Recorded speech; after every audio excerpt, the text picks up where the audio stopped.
CPLQ. O desafio entre Portugal e Timor-Leste vai ser um desafio fraternal, saudável, que ganhe o melhor, e neste tipo de jogo não há vencedor à partida. Portanto, esperamos que todos façam um bom jogo e que seja muito bom para toda a juventude ver não só a qualidade técnica dos jogadores, mas também o desportivismo e a forma como as pessoas podem jogar com sentimentos de amizade. Desejo a todos os atletas que estejam em forma, que deem o seu melhor.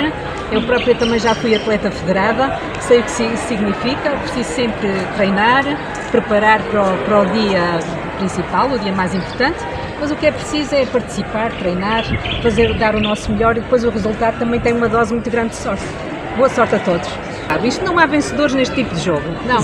Eu gosto muito de ver Portugal jogar muitas vezes, porque Portugal, sendo um país mais pequeno, às vezes bate países grandes. E, portanto, às vezes os países pequenos podem ganhar no futebol, e, portanto, Timor-Leste também pode. Muito bem.